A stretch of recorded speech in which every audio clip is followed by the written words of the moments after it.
¿Cómo les va? Buen día aún, buenos días. ¿Qué es espiritualidad? ¿Qué es ser espiritual?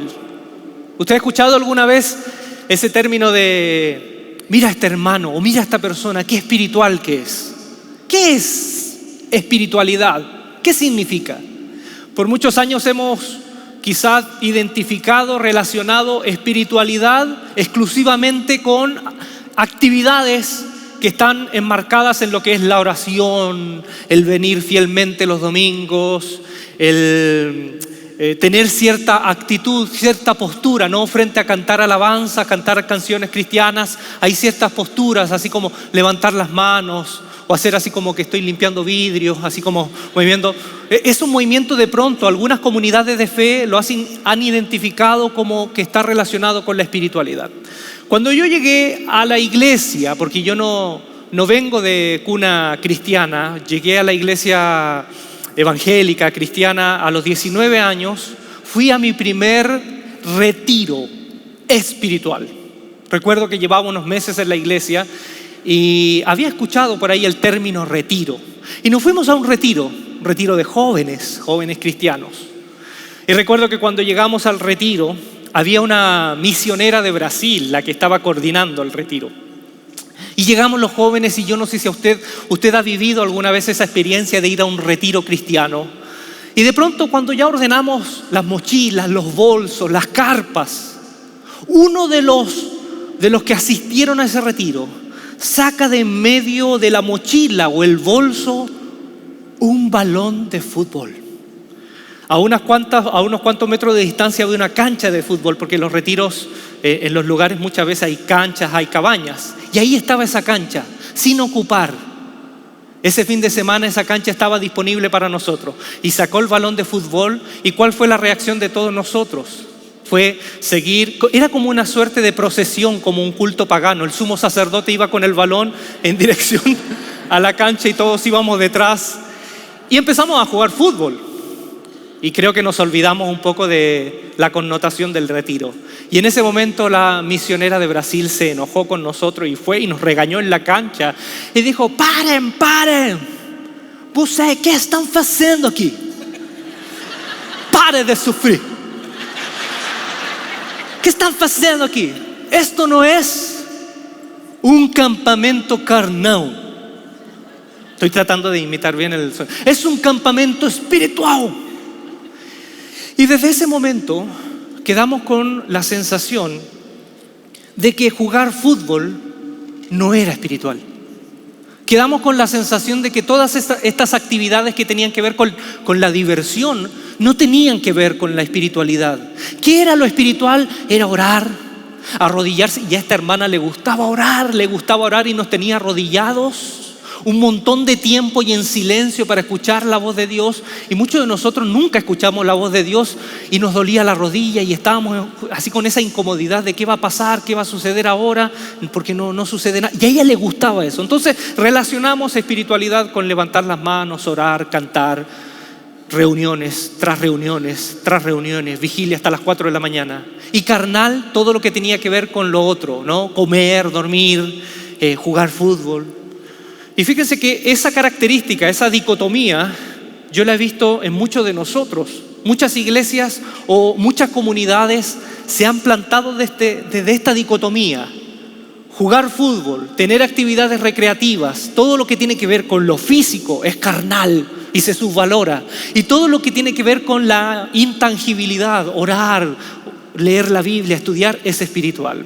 Pero cuando uno va a la Biblia, se da cuenta que la Biblia nos desarma un poco esta mirada tan en blanco y negro. Y quiero invitarles a que podamos leer Gálatas, la carta de Pablo a la iglesia que estaba en la zona de Galacia. En el capítulo 6, versículo 1 al 7, Pablo nos presenta algunas luces de lo que es espiritualidad cristiana. Y dice así: hermanos, si alguno de ustedes es sorprendido en un pecado, en una falla, en una caída, ustedes que son espirituales deben restaurarlo con actitud humilde. En una versión dice con espíritu de mansedumbre.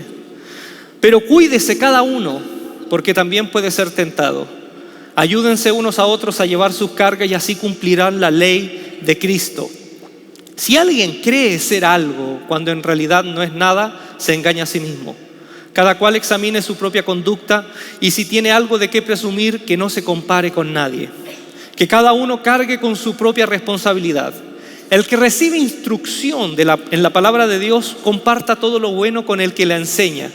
No se engañen, de Dios nadie se burla. Cada uno cosecha lo que siembra. Entonces ya tenemos aquí un texto sagrado, de la mano y pluma de nada más ni nada menos que el apóstol Pablo. ¿Qué es espiritualidad? Pablo se dirige a los espirituales y al parecer la espiritualidad de Pablo, lo que nos propone espiritualidad, está un poquito distante de la connotación de esta hermana misionera de Brasil, que con tanto cariño la recordamos.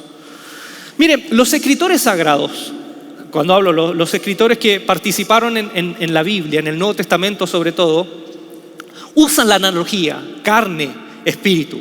Todos los que nos hemos encontrado con los textos del Nuevo Testamento, sobre todo algunas cartas de Pablo, nos encontramos con esta connotación carnal, carne, espiritual, espíritu. Pero esta connotación no tiene que ver con que los escritores, cuando se referían a lo carnal, estaban hablando de actividades físicas, corpóreas, y lo espiritual era lo intangible. No, los escritores sagrados utilizaban esta connotación de carnal y espiritual, primero, porque le escribían a un mundo griego. El mundo grecorromano tenía estas categorías, entonces les escribían para hacerse entender. Pero a diferencia de los filósofos griegos, se marcaban la diferencia. Para el texto bíblico, ser carnal no significa tener actividades físicas. Ser carnal significa todo el ser orientado a valores que le dan la espalda a Dios. Y lo espiritual es todo el ser orientado a seguir la dirección del Espíritu. En otras palabras, una persona espiritual no se determina por lo que hace, sino el por qué lo hago. ¿Cuál es la motivación? Por ejemplo, jugar fútbol puede ser espiritual, aunque usted no lo crea. Puede ser una actividad espiritual, porque la espiritualidad cristiana no se basa en la acción en sí, se basa en la motivación que me mueve a hacer lo que hago. Jugar fútbol puede ser la actividad más espiritual que hay si está basada en el compartir, en la alegría, en el compañerismo. Puede ser una actividad espiritual. Y también, por ejemplo, orar puede ser una actividad carnal. Si carnalidad identificamos como el ser orientado a valores que le dan la espalda a Dios, orar es una actividad carnal cuando lo que me motiva a orar no son los valores del Evangelio. Por ejemplo, ¿cuántas personas en la historia de la iglesia oraron motivados por la envidia, motivados incluso por compulsiones asesinas? Se dice, por ejemplo, que muchos de los colonizadores que de pronto llegaron con una cruz y llegaron con el Evangelio y la Biblia abierta, oraban dando gracias previos a condenar a una persona y literalmente matarla. Y vinculaban el asesinato con esta suerte de hacer la voluntad de Dios. Por ejemplo, si usted ora y si oramos movidos por la avaricia, movidos por el individualismo, movidos por el egoísmo, por mucho que usted ore a Dios y que yo ore a Dios, esa oración es una oración que entra en la categoría de lo carnal, porque le da las espaldas a Dios. Y jugar fútbol puede ser espiritual. Sobre todo conozco yo muchos chicos, aquí en la iglesia tenemos un grupo que juega fútbol a veces y tenemos un versículo lema que dice: más vale dar que recibir. Entonces nos motiva al dar. Damos mucho. Algunos, no voy a identificar a algunos, pero algunos están allá atrás. Una vez habían 3 discípulos que tenían 3 maestros y estaban en una discusión de cuál maestro era espiritual. Y uno dijo: mi maestro es tan espiritual que puede dejar de comer una semana y no tiene hambre. Y los otros lo miraban así sorprendidos. Y el otro dijo: mi maestro es más espiritual aún, porque puede dejar de dormir una semana y no tiene sueño. ¡Wow! Y el tercero dijo, ¿saben qué? Mi maestro es más espiritual que sus 2 maestros, porque come cuando tiene hambre y duerme cuando tiene sueño. Por eso le digo, no sé si se dan cuenta, a veces nosotros elevamos esas categorías de espiritual a cosas sobrehumanas, casi como que ser espiritual significa ser un X-Men, con una mutación rara. Miren, volviendo al texto de Pablo, de Gálatas 6, ¿qué cosas nos podría ayudar para identificar la espiritualidad sana, una espiritualidad cristiana? Por ejemplo, para Pablo, según el texto que leímos, ser espiritual es no escandalizarse de los escándalos y estar dispuesto a ser agente de restauración.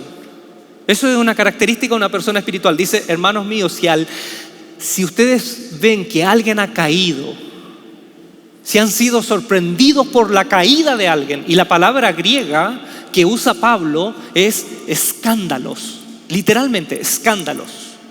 O sea, no es cualquier pecadillo, no es un pecadito así como una mentirilla blanca, no, es un escándalo, es un pecado de proporciones escandalosas. ¿Usted ha sido testigo de un pecado de proporciones escandalosas? ¿Sí? Ese pecado, ese mismo. Ese que de pronto puede destruir una familia, que puede provocar fisuras en una comunidad, es un escándalo. Como estuvimos en la semana en un Conéctate y en un momento uno de los hermanos que estaba ahí, fiel seguidor de los Tigres, dijo, quiero ser honesto, no soy tan fiel seguidor de los Tigres. Y para los Tigres que estaban en esa mesa, eso fue un escándalo. Eso fue así como rasgarse las vestiduras, tirarse ceniza en la cabeza. ¿Cómo? Entonces, un escándalo. Pablo dice, si alguno de ustedes es sorprendido en alguna falta, no se escandalice, restáurelo con espíritu de mansedumbre. Eso es un primer signo de espiritualidad. Ni cotorree tampoco. Segundo signo, ser consciente que también puedo pecar. Ser consciente. ¿Sabes lo que tienen a veces los que apuntan con el dedo? Es que cuando tú estás apuntando con uno, hay 3 que te apuntan a ti. Entonces tú tienes que ser consciente que con la vara que mides a los demás, tarde o temprano vas a ser medido. Entonces, un consejo, antes de apuntar con el dedo, lávese la mano. Porque todos de pronto podemos tener suciedades y tarde o temprano nos devuelve la bola. Entonces, Pablo dice, estate consciente que tú también puedes caer. Tercera cosa, vivir activamente en comunidad. Dice, sobrelleven los unos las cargas de otros. O sea, no es una comunidad así, una comunidad ficticia, es una comunidad de verdad, que estamos dispuestos a sobrellevar las cargas los unos de los otros. Que nuestras relaciones estén barnizadas por el buen trato, por la preocupación activa del otro. Como Pablo dice en un momento, Pablo dice en la carta a los Efesios, dice, cantad entre vosotros y saludar con salmos, con cánticos, himnos espirituales. No quiere decir que tú vas a llegar a la iglesia, hermano, Salmo 51, hermano, Salmo 42, Salmo 175, no existe, pero igual. No, quiere decir que nuestras relaciones estén barnizadas por las Sagradas Escrituras, por el buen trato, por el ejemplo de Jesús. Vivir activamente la comunidad. Otra característica, tener una percepción sana de mí mismo. Fíjense lo que dice Pablo. Si alguno se cree algo no siendo nada, se engaña. Y esa es una de las grandes tentaciones que nosotros tenemos, vivir de acuerdo a terceras personas. Facundo Cabral, un cantautor argentino que falleció en Guatemala hace algunos años, tenía una frase muy buena que incluso después salió en una película, en la película En busca de la felicidad. Él dice, el ser humano es el ser más extraño que hay, porque gasta dinero que no tiene, comprando cosas que no necesita para impresionar a personas que ni conoce. Nos endeudamos comprando cosas que no necesitamos. Compramos una retroexcavadora para nieve y vivimos en Jamaica. Pero está en oferta. Y queremos mostrar a los demás una foto con la retroexcavadora de nieve. Entonces compramos cosas que no necesitamos, nos endeudamos 3, 4 veces más de lo que ganamos para impresionar a personas que ni conocemos. Entonces Pablo dice, si alguno se cree algo, no siendo nada, se engaña. Y esto es verdad, aquí hay psicólogos presentes. Psicólogos presentes pueden estar de acuerdo conmigo que la conciencia es ese entramado de valores, creencias, convicciones, que es como una sopa revuelta dentro mío, y que eso es la conciencia, la percepción de mí mismo y la percepción de los demás. Pero esa percepción de mí mismo muchas veces la dividimos entre el yo verdadero, lo que soy cuando nadie me ve, lo que soy en ese santuario que es mi cuarto cuando nadie me ve, y cuando puedo andar en calzoncillo sin ningún problema y voy, me rasco la barriga, salen gases, ningún problema. Eso que soy cuando nadie me ve, si se distancia mucho del yo social, el otro yo, el yo que muestro a los demás, si hay una distancia muy grande, esa persona está a un paso de estar en una patología psicológica. Entonces Pablo dice, no te creas el cuento. Como les dije, habemos personas que nos creemos el tapón del océano, que mantenemos el equilibrio del universo. Si nosotros nos vamos, la vida de todos los que nos rodean no sería nada. Entonces, una característica de la espiritualidad es una percepción sana de mí mismo. Y esto se ve en la iglesia. A veces nosotros usamos unas posturas tenemos. Yo recuerdo un amigo en Chile que dirigía la música, y cuando hablaba así en la informalidad era tan naco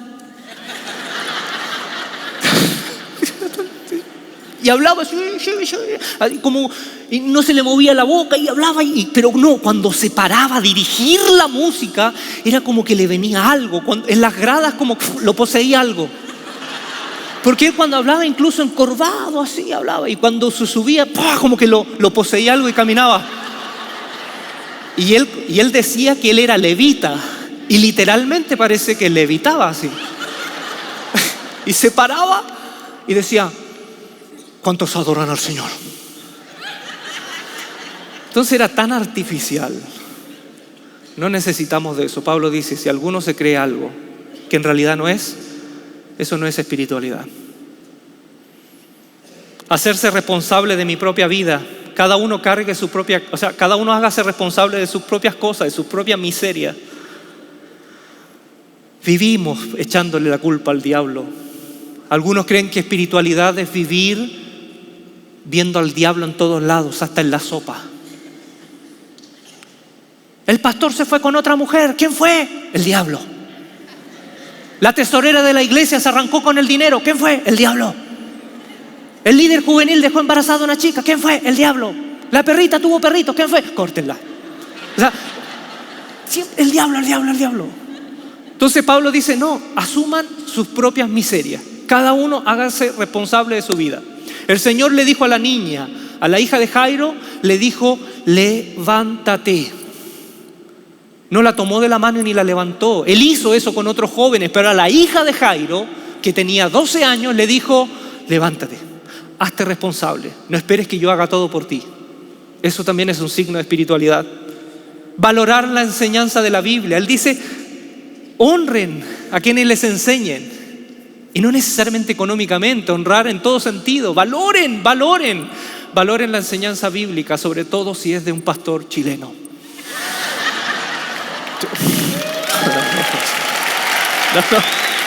No. Y yo soy doblemente chileno porque soy chileno y me gusta el chile. Excepto cuando llegué la primera semana, bueno, ya les conté, me dieron a comer chile habanero, Dios mío. Luis del Castillo me dijo, mira, coma. Y yo le dije, ¿pica? No. Son mentirosos los mexicanos. Mentirosos. Y ser consciente de las consecuencias de mis actos. Él dice, todo lo que siembren, eso van a cosechar. Ser consciente de que todos nuestros actos tienen consecuencias. Eso también es un acto, un gesto de espiritualidad. Muy bien. Si me permiten, quiero hacer una analogía rápida para no quedar solo en cosas especulativas de lo que es una espiritualidad sana y bíblica. Y quiero tomar 3 aves: el gallo, el cóndor y el ganso, que nos van a graficar de manera concreta qué es espiritualidad. Ustedes no se sientan así como de pronto sorprendidos, porque en la Biblia hay varios casos en donde toman animales como ejemplo, ¿no? Cantares dice el novio a la novia: eres tan linda como las yeguas de Faraón. Claro, no usen eso hoy, no, porque eres tan... No usen. Por ejemplo, la primera espiritualidad gallo. No seamos gallos. Es un extremo. Ser espiritual como el gallo es un extremo. ¿Qué características tiene el gallo? Tiene alas, pero no vuela. ¿Quién ha visto un gallo volar? Nadie. Los gallos hacen como que vuelan, como y intentan, pero no vuelan. Ninguno de nosotros hemos dicho: oh, mirad la bandada de gallos en el horizonte. No vuelan los gallos. Pero tienen alas, esto es increíble. Tienen la capacidad, pero no vuelan. Segunda cosa, tienen cresta, una cresta gigante. Eso significa que la corteza cerebral como que ya no le cupo en la cabeza y ¡pah!, salió para afuera. Tienen como un cerebro extra, son pura cabeza. No tienen alas porque son pura cabeza. Otra característica: los gallos solo comparten con gallinas. Si uno pone otro gallo en el gallinero, eso es una pelea a muerte. No saben compartir el liderazgo. Son incapaces de compartir el poder y la autoridad. Incapaces. Y otra característica: se sienten el reloj de Dios. Porque Dios estableció que en invierno amanece 5 y 5 y media, amanece, pero ellos tienen la última palabra. Si a ellos se les pone en la cabeza que amanece a las 3 de la mañana, ellos van a cantar a las 3 de la mañana. Ellos como que dirigen a los demás. Y es verdad, a veces quien ha ido al campo, lugares donde hay gallo, 3 y media de la mañana, 4 de la mañana, no ha salido el sol, no hay un atisbo de luz en las montañas, y empiezan a cantar y se ponen de acuerdo todos. Y otro va, ese estaba resfriado.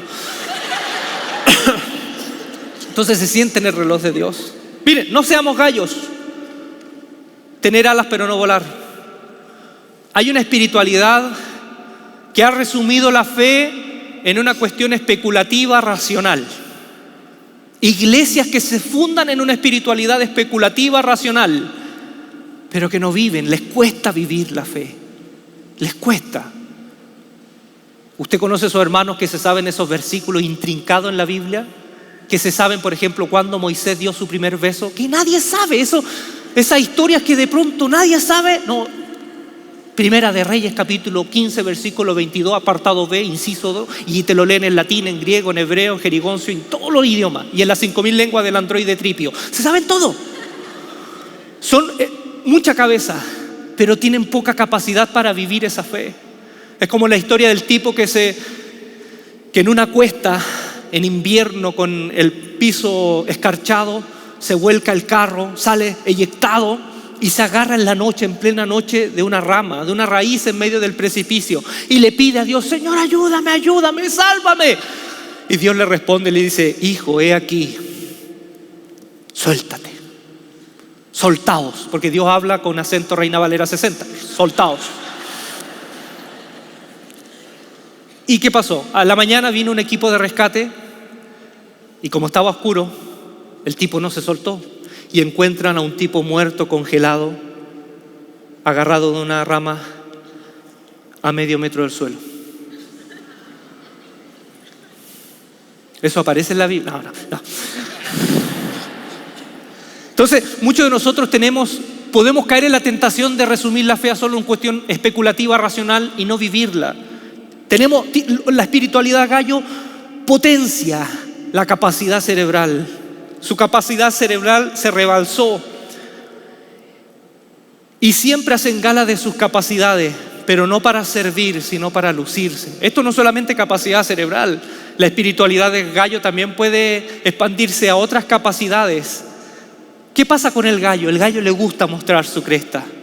Le gusta pavonear, bueno, es gallo, pero pavonear, algo raro, pero le gusta lucirse, mostrar que tiene capacidades por sobre el común, pero no para servir, sino para lucirse.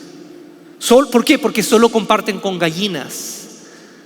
En el fondo, la iglesia o la comunidad o ese grupo en el cual está esa espiritualidad gallo asentada, esa persona, hombre o mujer con esa espiritualidad del gallo, ve ese grupo como una posibilidad, una excusa para que ese grupo le rinda adoración. No usa sus dones para servir, sino para ser servido. Y se siente el reloj de Dios. ¿Saben cómo se conoce un gallo? Porque el gallo siempre quiere terminar la conversación con su opinión.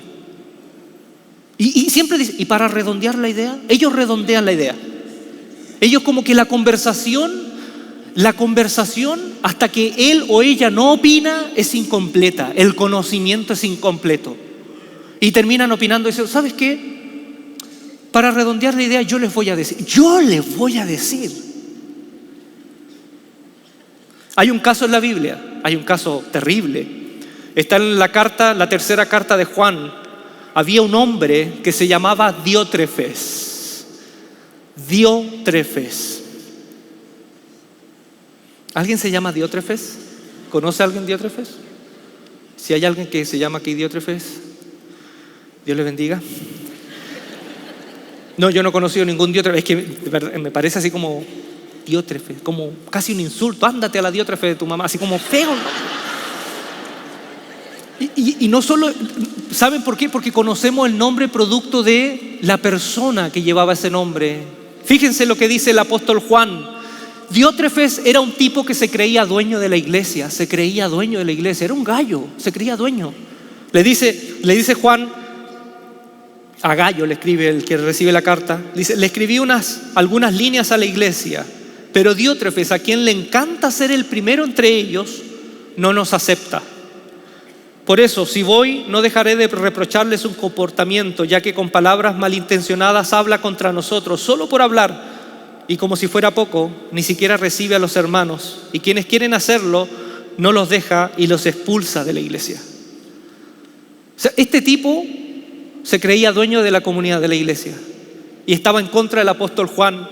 Y no recibía a los misioneros que venían de parte de Juan. Y es más, a los hermanos de la iglesia que recibían a esos enviados, misioneros de Juan, él los expulsaba de la iglesia.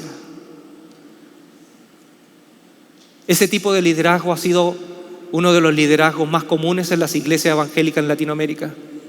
El liderazgo gallo. Ustedes hacen lo que yo digo y si no lo hacen, se van. Es un liderazgo también en donde se potencia una suerte de feudalismo, una suerte así como del señor del fundo, el patrón del fundo, y donde nosotros alimentamos eso como iglesia. Alimentamos y levantamos a las personas por sobre lo que nos dice la Biblia que debemos tener a nuestros líderes. Porque la Biblia habla de liderazgo, habla de servicio, habla de pastoreo, pero nosotros las levantamos a un sitial ya casi espurio, pagano, y se aprovechan de eso.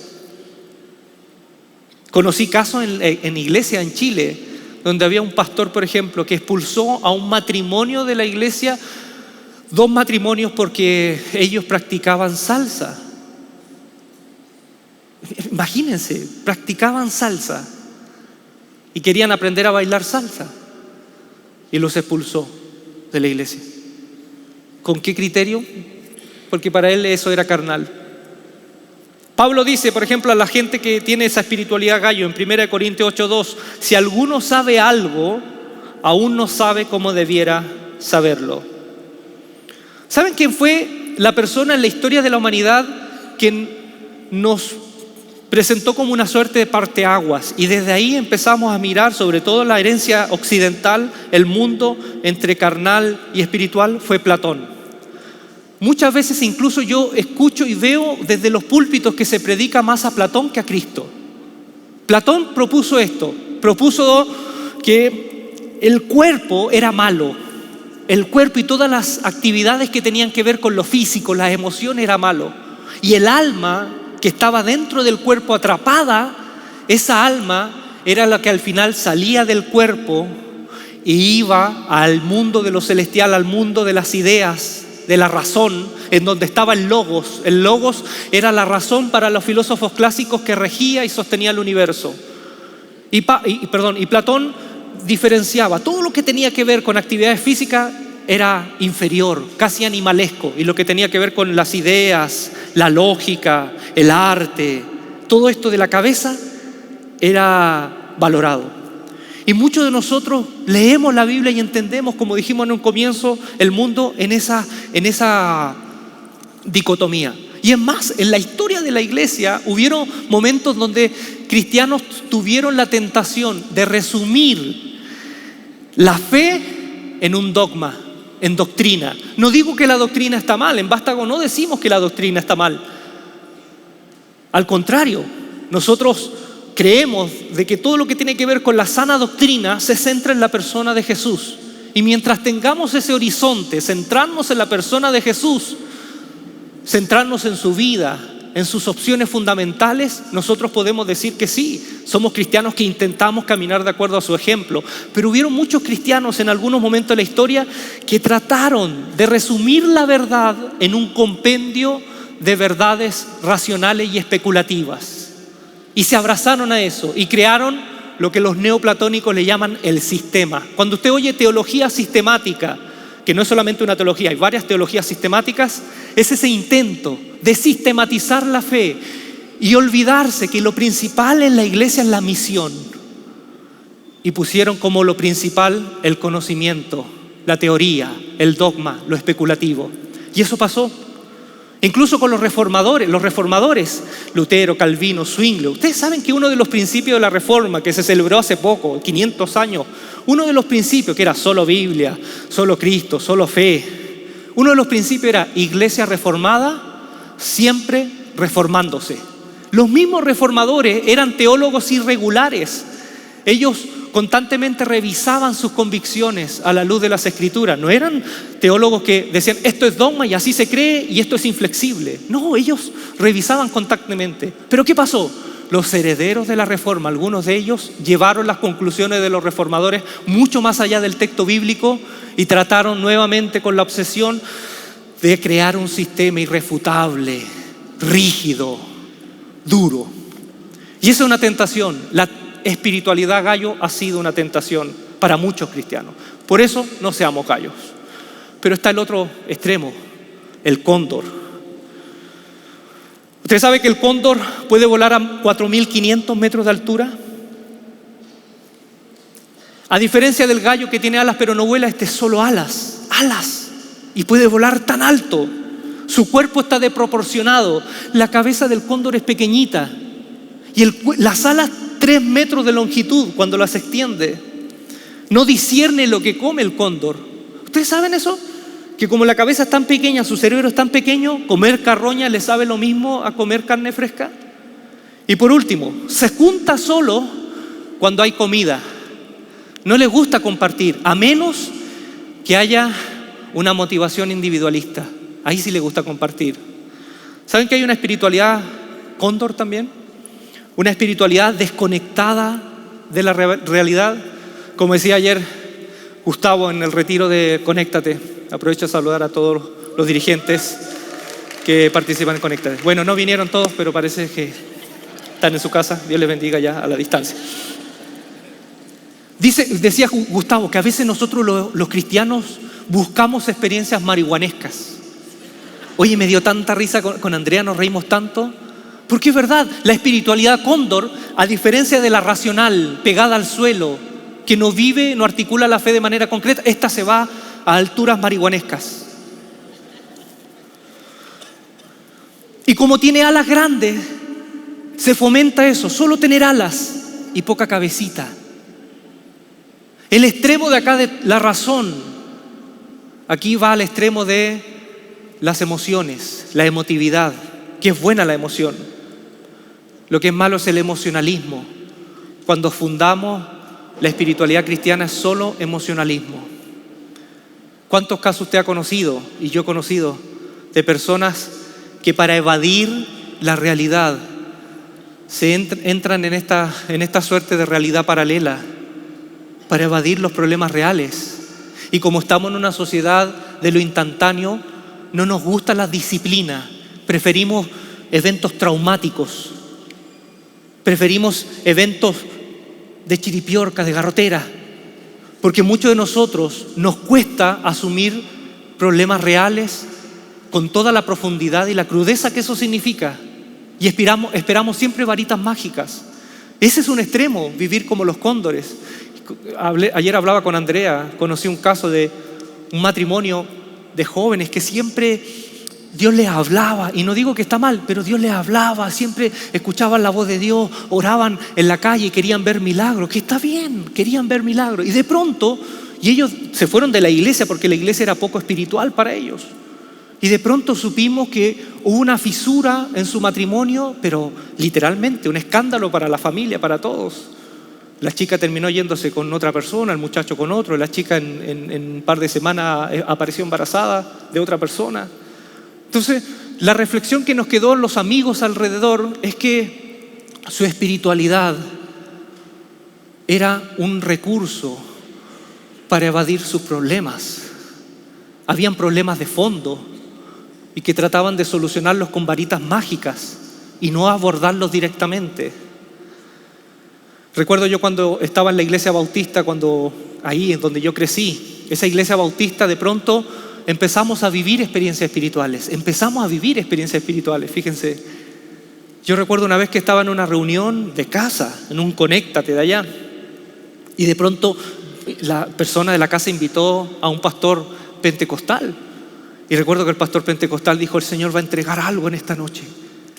Y me miró y parece como que el Señor le estaba hablando a él. Me dijo: muchacho, el Señor quiere entregarte algo. Y yo: sí. Y me dijo: ven, acércate. Y dijo: ora al Señor. Y yo empecé a orar como en la iglesia bautista. Oh, santísimo, divinísimo, excelsísimo, que habitas en el cielísimo. Oh, Padre. Y él dijo: no, así no. Ora lo que hay en tu corazón. ¿Qué hay en tu corazón? ¿Qué significa Dios para ti? ¿Qué es un padre? Ora entonces como si le estuviese hablando a tu papá.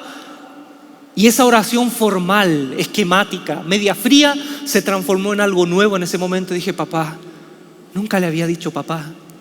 Papá, gracias porque tú has estado conmigo.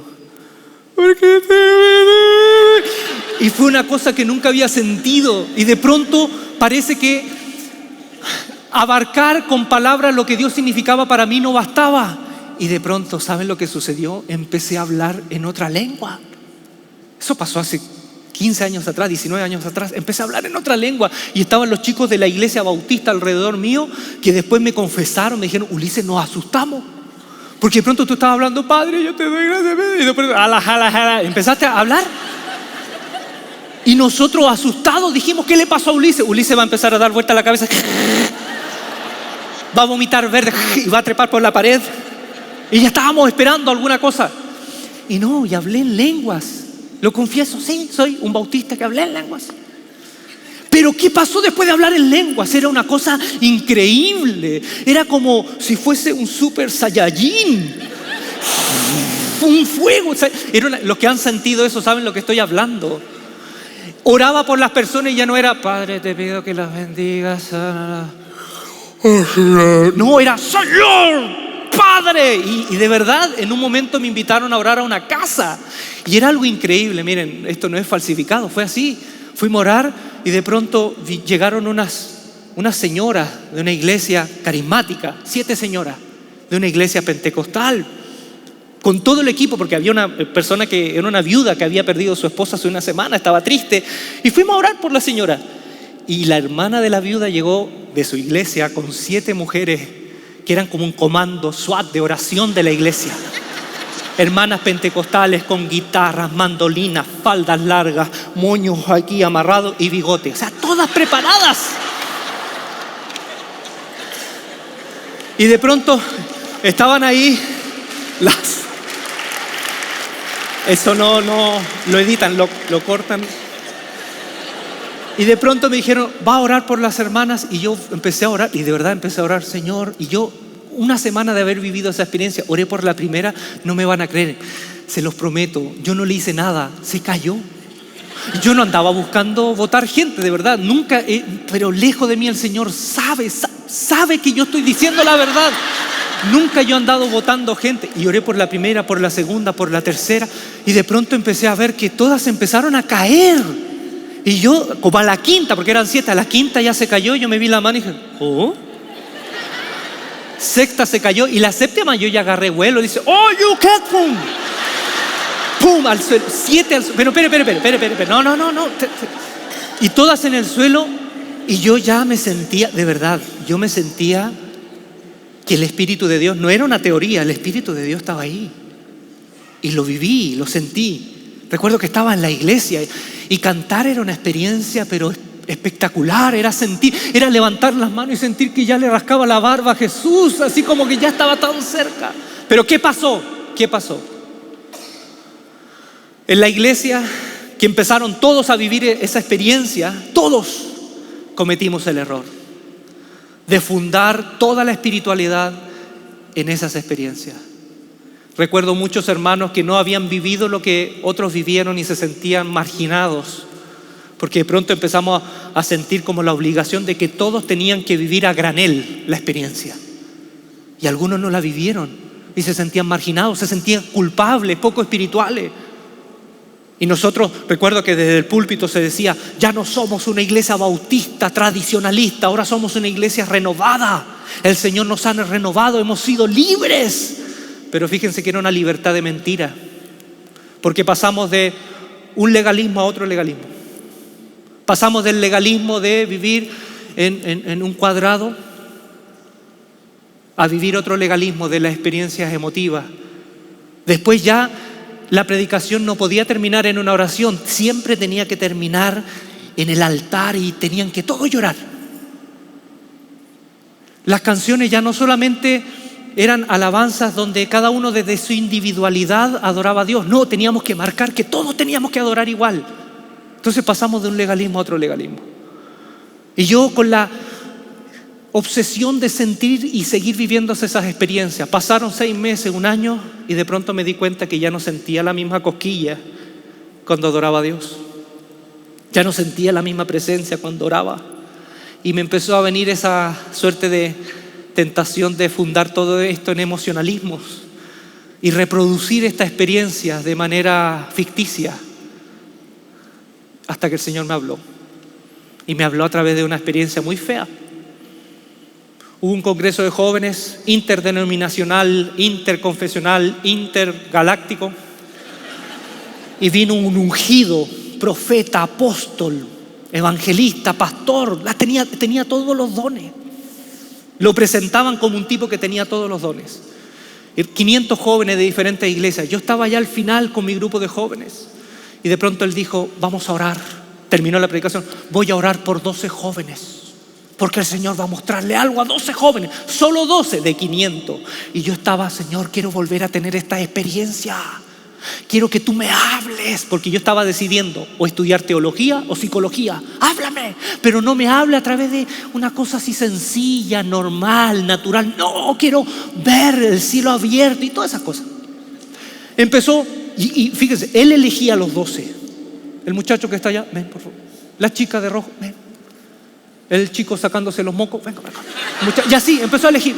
Y pasó la primera vuelta, la segunda, y ya como cuando iba en el número 10 e iba por allá al final, eligió al 11 y yo estaba en el rincón. Y yo no sé qué cara vio en mí, se los prometo. Así como cara de ayuno de 40 días. Y me miró y me dijo, el muchacho, el flaco que está allá, ven. Y yo desde el rincón, ¿yo? Sí, tú, el número 12. Ustedes no saben lo que fue eso. Porque mi grupo de jóvenes eran 25 muchachos. Ya ninguno lo había elegido. Yo era el único de mi grupo de jóvenes. No saben lo que fue eso. Pararme, mirar a todos los muchachos de mi grupo de jóvenes y decirles, en el fondo, con mi mirada, decirles, ¿cómo se siente ser un ciudadano promedio? Y me fui caminando por el pasillo, lentamente, disfruté el momento. Me fui caminando lentamente, a todos mirando así como les quedó el iris. Soy el número 2. soy el número 12. Y me puse ahí, el número 12. Para hacerles corto el cuento, él empezó a orar por todos y de nuevo, todo al suelo, todo al suelo. Y cada persona, cada muchacho tenía un llamado más grande que el otro. Y yo era el último. Empezó, tú estás siendo llamado para bendecir a tu colegio, a la facultad, a tu país, a tu ciudad, a tu región, a tu país, al continente, a los 5 continentes. Y yo era el último. Yo por dentro decía, Señor, ten misericordia de los que van a escuchar. Yo sé que lo que viene para mí es tan grande. Señor, por favor, si abres el cielo y que descienda una paloma. Y así orando desde mi vanidad. Y cuando llega el predicador donde mí, levanta su mano y empieza, porque como que él tenía el WhatsApp de Dios, así como que le entraban mensajes.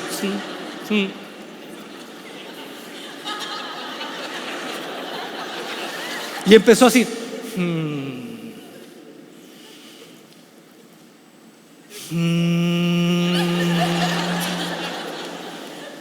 Y me miraba. Y de pronto empezó. Y yo por dentro dije, ¿qué onda? ¿Qué onda? O sea, me sintió sabor a chocolate. ¿Qué? Y ahí empezó la oración. Señor, te pido que liberes a este joven. Libéralo de los demonios que lo tienen atado.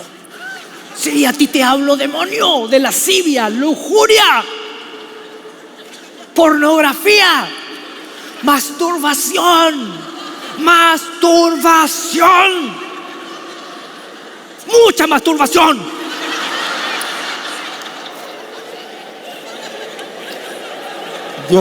Y yo agachado con lo... Dije, ¿será verdad? ¿Será verdad lo que está pasando? Y por dentro le decía, Señor, era entre tú y yo. Señor. Termina la oración y miren, 11 muchachos llamados a bendecir el planeta. Y el 12º era el gadareno, el endemoniado gadareno. Me levanto con una sentida humillación, me levanto y me voy. Aparte de que mis amigos de la iglesia no me dieron la mano como en 6 meses para saludarme. Y en ese momento, Dios me habló. ¿Y saben lo que me dijo Dios? Que Él es Dios.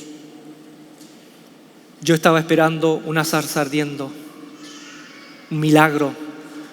Y a través de las escrituras uno ve que Dios le habló a gente de diferente manera. No hizo doctrina con una forma. A Nehemías no se le encendió ninguna zarza. Él vio los muros de su ciudad destruidos y él sintió un llamado de Dios. Y fue tan llamado de Dios como el llamado de Moisés. Incluso Pablo, cuando le escribe a Timoteo para que levante pastores, obispos, él dice, si alguno de ellos anhela ser obispo, ser pastor, buena obra desea. Él no dice, para ser obispo tienen que tener 5 o 6 señales del cielo, hablar en lengua, vivir experiencia. No, Pablo dice, si alguno anhela, eso puede ser un llamado de Dios. La experiencia del cóndor. El cóndor, mucha ala, poca cabeza. Y lo peor, y voy terminando con esto, el cóndor no discierne lo que come. La espiritualidad cóndor es de tantas experiencias maravillosas, extraordinarias, busca, pero no discierne lo que come. ¿Qué dice la palabra de Dios? Marcos capítulo 14 dice, el que cree en mí, estas señales seguirán a los que creen. Es decir, las señales van a seguir a los discípulos, no los discípulos a las señales. Hay una obsesión por seguir esto. Y cuando nosotros fundamos una comunidad solo en experiencias, ¿qué pasa? Fomentamos las alas y poca cabeza. Y está lleno de gente con buenas intenciones que come carroña. Hay predicadores que hablan de la Biblia, usan la Biblia, pero no hablan de la Biblia. Y como una comunidad de cóndor, amén, amén, amén. Miren, al cóndor, mientras los haga reír y los haga llorar, no piden más. El pastor puede venir, el predicador puede venir y decir, hermanos, esta palabra que os voy a entregar está en el primer libro de la Biblia, el libro de Géminis. Y en este libro voy a contarte una parábola. Había un hombre que se llamaba el apóstol Pedro, que el apóstol Pedro venía de una gran tribu de Israel, la más grande tribu, la gran tribulación. Y el apóstol Pedro estaba sentado y se paró, y frente estaba el rey Nabucodonosor y al lado estaba su esposa, la reina Valera. Y Pedro le dijo: rey Nabucodonosor, te voy a contar una parábola. Repite conmigo: parábola. Había un hombre que tenía 2 hijos, el mayor y el menor. El mayor tenía 7 vacas gordas, el menor 7 vacas flacas. Y resulta que las flacas se comieron a las gordas. Y el hijo mayor quedó tan enrabiado que esperó cuando el hijo menor fuera a recibir la ofrenda que le correspondía, la herencia. Y cuando recibió la herencia de su padre, se fue por el camino. Y este hijo mayor contrató a 4 jinetes, los 4 bandoleros, 4 jinetes del Apocalipsis. Uno se llamaba Abraham, el otro Mahoma, el otro José Smith y el otro Ricardo Arjona. Los 4 jinetes, miren, fueron por el camino, agarraron al muchacho, le pegaron, lo machacaron, lo cercenaron, hermanos. Una parte del joven cayó al lado del camino, otra entre pedregales, otra entre espinos. Y lo que recogieron del joven llenaron 12 cestas. Entonces vino un muchacho que era amigo del muchacho asesinado, David vino con su amigo filisteo, el gigante Goku. Y David vino y agarró, miren, ¿saben lo que hizo? Agarró a los 4 bandoleros, los amarró en el altar. Y cuando iba a levantar el cuchillo, Zaqueo estaba detrás, subido en la zarza ardiendo, y le dijo: David, mata y come. Entonces David dijo: todo me es lícito, mas no todo me conviene. Y los agarró a piedrazos con su Honda y Goku en su Yamaha, y los agarraron a piedrazos desde Jerusalén, Judea, Samaria y hasta lo último de la tierra. Y ahí tú te das cuenta que el hermano Cóndor dice: qué poderosa que estuvo la palabra. El tipo descuartizó la Biblia. Y a veces ni le interesa la palabra. ¿De qué habló el predicador? No, habló de Moisés, que se paró frente al Mar Rojo y sacó la espada de Luke Skywalker y ¡fa! Se dividió. Y cruzaron, y de pronto una ballena agarra a Jonás y lo escupe y bota a los muros de Jericó. ¡Qué palabra más increíble! Miren, vamos terminando. También, así como el riesgo de resumir la espiritualidad a algo especulativo racional, ha estado el riesgo de resumir la espiritualidad a una dictadura del emocionalismo. Varios movimientos en la iglesia comenzaron bien. Uno de ellos, el montanismo, a finales del segundo siglo. La iglesia era tan jerárquica, tan fría, que este movimiento trató de recuperar la espiritualidad, pero se fueron por el camino de los excesos y se transformaron en una secta. Entonces, si la espiritualidad no es ser como un gallo y no es ser como un cóndor, seamos gansos. Fíjense los gansos. Los gansos son un ave a todo terreno. Vuelan, gansos canadienses de cuello negro, ustedes saben, pueden cruzar continentes, países, zonas geográficas muy agrestes.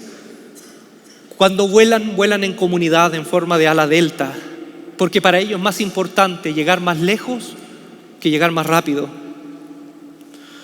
Y cuando uno de ellos cae, inmediatamente dos de la bandada lo acompañan hasta que muere o se recupera. Fíjense Pablo, él dijo en un momento: yo hablo en lengua más que todos ustedes. Pero hay algunos que tienen el don de lengua, otros tienen profecía, otros sirven, otros dirigen. Esto es un cuerpo. En ninguna persona se centran todos los dones. Yo hablo en lengua más que todos ustedes, pero yo en la reunión prefiero hablar 5 palabras que me entiendan a 5.000 palabras en lengua que nadie me va a entender. Porque el propósito de la reunión es que sea inteligible, que sea una excusa evangelística. Pablo después, en la segunda carta a Corintios, dice: conozco a un hombre, no sé si en el cuerpo o fuera del cuerpo, estuvo en el tercer cielo, y se le dieron palabras que ni siquiera el hombre puede reproducir. Él está hablando del mismo, que tuvo una experiencia con Dios profunda, tan rica. Pero ojo, Pablo no era solo alas. Pablo, cuando se dice el capítulo 17 de Hechos, él predica en Atenas, en la ciudad de Atenas. Cuando él empieza a hablar, él cita literal, textual, a dos poetas, filósofos griegos, Aratos y Epiménides. O sea, Pablo era un hombre que le tomaba la temperatura a su contexto. Era una persona que tenía los ojos puestos en el cielo, pero con los pies en la tierra. Era una espiritualidad integral. Pablo en un momento oraba por las personas, pero a Timoteo le dijo: oye, por causa de tu enfermedad, toma vino. Porque en ese tiempo no había, como hoy, los avances para hacer del agua el agua potable. Toma vino. En otras palabras, si estuviera en el siglo XXI, Pablo le diría a una persona: mira, cíñete al tratamiento que te dio el doctor. Pero Pablo era un hombre que oraba, había milagros. No, pero no eran milagros con todos. Y con los que no habían eventos milagrosos, cíñete a lo que el doctor te dijo. Tenía criterio. Era una persona con criterio. Gansos, seamos gansos. Vivamos una espiritualidad profunda, pero también con los pies puestos en la tierra. Los problemas que a lo mejor están dañando a nuestra familia, sigamos orando por eso, pero pidamos ayuda también. Si usted tiene un problema que usted ve que ya lo sobrepasa, siga orando. Busque un pastor, líder, pero también busque un profesional. Vaya a un psicólogo o a lo mejor un psiquiatra, que a lo mejor le tiene que dar medicamentos para bajar la sintomatología de lo que le pasa. Busque ayuda.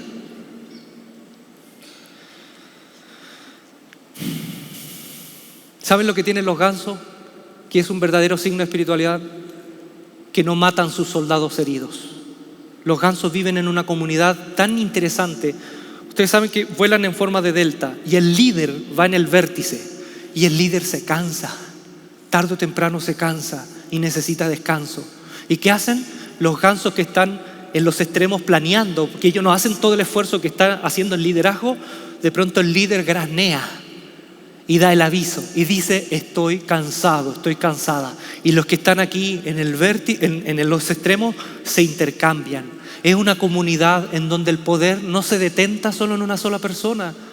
Es una verdadera comunidad cristiana en donde somos un cuerpo y sobrellevamos las cargas los unos de los otros y se intercambian. Y ahora el que a lo mejor menos esperaba está participando en el liderazgo, para después a lo mejor cuando se canse viene otra persona. El poder circula en la comunidad. Y otra cosa, cuando cae un soldado herido, inmediatamente dos de la bandada salen del vuelo, acompañan al herido hasta que se recupera o hasta que muere. No lo dejan solo. Seamos gansos. Cuando yo era pequeño, mi papá me enseñó a andar en bicicleta. Y lo único que me dijo mi papá es esto: donde pongas la mirada, ahí vas a terminar. Si uno pone la mirada abajo, ¿dónde va a terminar? Abajo. Si uno pone la mirada atrás, va a terminar también atrás, en el suelo, con la cabeza doblada. Termino con esto. Hechos capítulo 1. El Señor Jesús resucita. Y los discípulos le dicen: Señor, ¿vas a restaurar el reino de Israel como era antaño? Y el Señor dice: no, mira, a ustedes no les compete saber los sazones de los tiempos, solamente a Dios. Y después, cuando el Señor los mira, le dice: ustedes preocúpense de ser testigos en Jerusalén, Judea, Samaria y hasta lo último de la tierra. Y cuando asciende, dice que los discípulos se quedaron mirando al cielo, así. Y lo tapó una nube. Y vinieron ángeles y le dijeron: varones, ¿por qué se quedan mirando arriba? El mismo Señor que se fue va a volver. Él sabe el camino de vuelta. De eso estaba hablando. Las dos tentaciones de la iglesia. Señor, ¿vas a restaurar el reino como era antes? Hay un sector de la iglesia que se quedó mirando en el pasado.